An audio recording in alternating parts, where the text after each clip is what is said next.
নমস্কার বন্ধুরা, মানবীর রান্নাঘরে আপনাদের সবাইকে স্বাগত জানাই।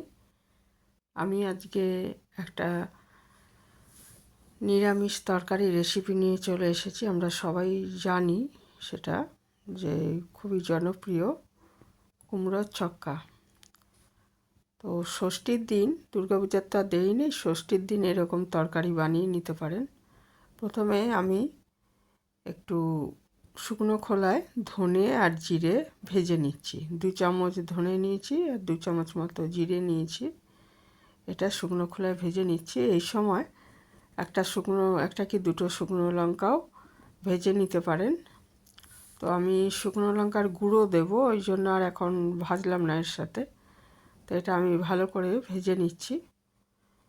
তারপরে ওটাকে আমি শিলে বা ইয়েতে হামানদিস্তা যাতেই হোক গুঁড়ো করে নেব। আর কড়াইতে দিয়ে দিলাম তেল। এর মধ্যে এবারে কুমড়ো আর আলু আমি কেটে রেখেছি, সেটা আর এমনি দেখাইনি আমি। তো 500 গ্রাম কুমড়ো আছে এখানে, আর 2টো আলু আছে, আর 1 মুঠ ছোলা ভেজানো ছোলা এর মধ্যে দিয়ে দিলাম। দিয়ে দিচ্ছি পরিমাণ মতো নুন, একটু হলুদ দিয়ে খুব ভালো করে নাড়াচাড়া করে এটা সাঁতলে নিচ্ছি আর কি।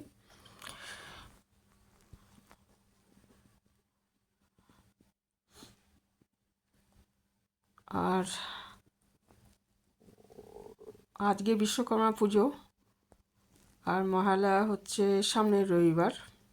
দিয়ে দিলাম একটু চিনি পরিমাণ মতো। একটু নিরামিষ তরকারিতে একটু মিষ্টি দিলে ভালো লাগে। আর এখানে এই সময় একটু লাল লঙ্কার গুঁড়ো দিয়ে দিতে পারে।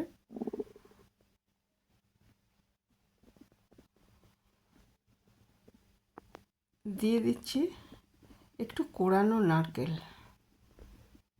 2-3 চামচ কোড়ানো নারকেল দিলে এটার স্বাদটা আরও বেড়ে যাবে।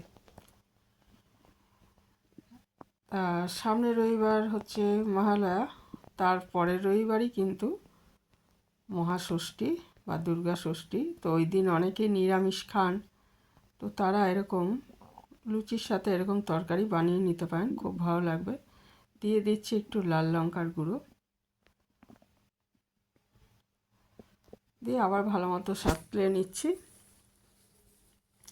তো লুচির সাথে আলুর দমও যেমন ভালো লাগে, এই তরকারিটাও কিন্তু খুব ভালো লাগে খেতে।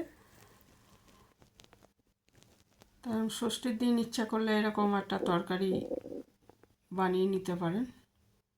কুমড়োর ছক্কা আমার খুবই জনপ্রিয়, আর তার সাথে লুচি। একটু ঢাকা দিয়ে দিলাম পরিমাণ মতো জল দিয়ে, মানে একটু সেদ্ধ হওয়ার মতো জল আর কি। এটা শুকনো শুকনোই হয় তরকারিটা। একটু জল দিয়ে আমি 5-6 মিনিট একটু সেদ্ধ করে নিচ্ছি।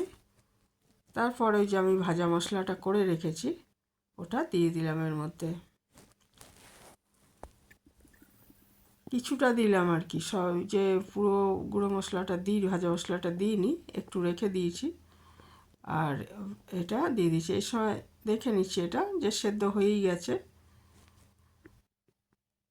এরপর একটু ঢাকা দিয়ে মিনিট খানেক রান্না করে নিচ্ছি, যাতে মশলার সুগন্ধটা তরকারির মধ্যে মিশে যায়। এদের দেখুন একদম রেডি হয়ে গেছে কুমড়ো ছক্কা লুচি দিয়ে খাওয়ার জন্য।